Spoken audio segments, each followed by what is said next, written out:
And a couple of very powerful points, Tom, came up in the course of that dinner that I think deserve mention right now. One is from President Moreno, when he reflected on how the Ebola outbreak was received in the region, in the hemisphere. He said that fears were very high, that there was a sense of vulnerability, especially among the least equipped countries, Haiti and others in the Caribbean. People remembered the devastating impact of $9 billion impact of H1N1 in 2009. There was a fear that if Ebola had been imported into one of the more vulnerable and heavily densely populated countries, that there would have been severe migration impacts out of that. We also heard from Dr. Arturo Surican, who's with us, Ambassador Arturo Surican, who's here today, and we'll hear from him. His reflections around what this meant as seen from Mexico in 2009, in which he marveled at how Mexico City, the entire population of 18 million people, could be mobilized in response to the threat in 2009. And he tied that success back to the partnerships, the very strong, outstanding partnerships that had been created between the Mexican government, municipal authorities, and the U.S. Centers for Disease Control and Prevention. So those were both very powerful reflections that came up unprompted last night in the course of the discussion, where we said, over the course of this day, health security was going to be one of the 4 top-line issues here. Now, we're here right now to hear from Dr. Thomas Frieden. He's been director of CDC since 2009. There's a period of remarkable continuity of leadership. And as we've all come to know very well, this is a person who's quite exceptional in bringing forward a boundless energy and a strong vision of U.S. leadership and engagement in public health across a broad spectrum of the challenges that means, both at home and abroad. And he's brought a special passion around the global health security agenda. When President Obama launched in February of 2014 the Global Health Security Alliance, and that has carried forward with initially 27 countries and a World Health Organization, a number of other international bodies. That marked a turning point, and it was something that had been moved ahead on the force of Tom's vision and activism on that. As Ebola hit, and that crisis began to really build in its momentum in the summer of 2014 and into the fall, into what became a runaway crisis that luckily has been brought under control since then. Not completely, but certainly the worst of that crisis is over. Tom Frieden was at the forefront, and I think we can look back that CDC itself as an institution. This was a watershed moment. Over 1,200 CDC employees served and rotated into positions in West Africa as part of that response. As Congress came forward on a bipartisan basis to approve the $5.4 billion in emergency funding, it was remarkable that $1.8 billion of that emergency Ebola money went to CDC. $600 million for capacity here in the United States, $600 million to finish the job in West Africa, and $600 million to create new capacities in West Africa. That's unprecedented. It's an unprecedented thing, and it's evidence of the confidence and the trust that CDC has come to acquire in this period under Tom's leadership. So Tom, thank you so much for being here today and for coming to share your thoughts on this question around how health security figures in the Caribbean and Latin America. Thank you so much. Thanks, Steve. It's great to be here with you. And thanks so much for the World Affairs Council, to CSIS, and to CARE USA for bringing us together. I think I've been at all of these for the past 4 years, and it's a great chance to have a discussion, think about what more can be done, and explore some of the areas where we've made some progress, but can make even more. It's interesting to think about the context of Latin America and the Caribbean, because the region has been at the forefront of health advances, polio eradication, I remember when people thought it was impossible, and then this hemisphere did it, and it became a global push. Elimination of measles, done first in this hemisphere. And I'm hopeful that some of the new health threats that we're facing, heart attacks, strokes, cancers, we'll see some real breakaway progress in this region. But let's talk for a minute about global health security, because we have a real paradox today. The paradox is that we're better prepared than ever. We have more technology, we have more healthcare facilities, we have the ability to do things that we could never do before in health and public health, and at the same time, we are more vulnerable than ever before. We're more vulnerable not just because it's an increasingly interconnected world where, whether it's food poisoning or water, air, or travel, we know that disease is just a plane ride away, but also because of three real threats.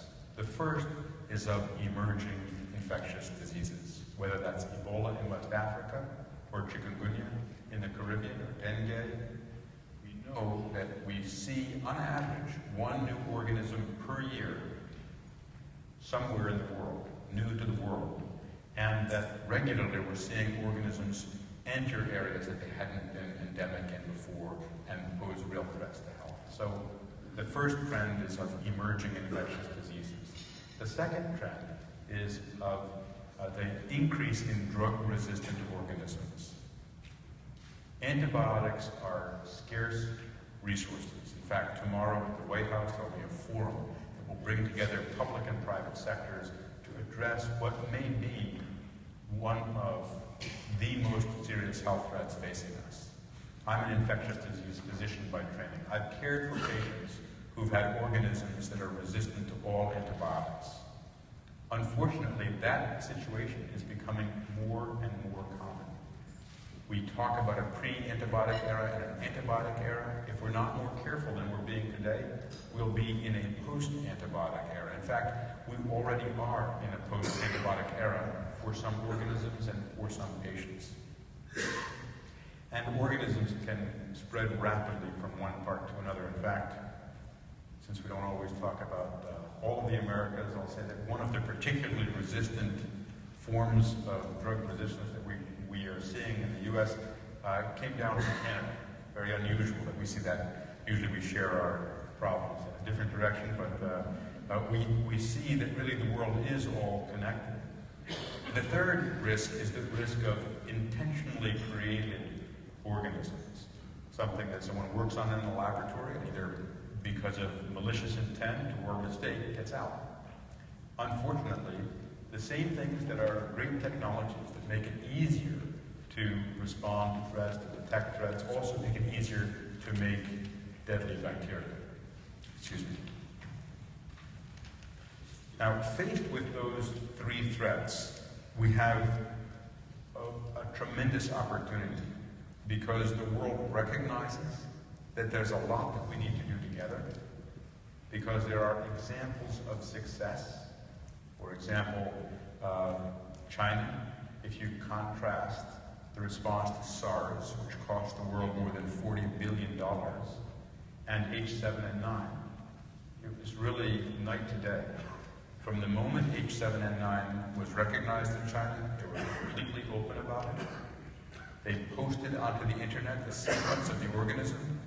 That sequence allowed us here in Atlanta to make a diagnostic test for H7N9, which we distributed around the country and around the world, and to begin work on a vaccine. But that is not something that is available everywhere in the world. We don't yet have the core things that we need, which are fundamentally the early warning systems, detection systems. That means laboratories, epidemiologists, surveillance systems, information systems.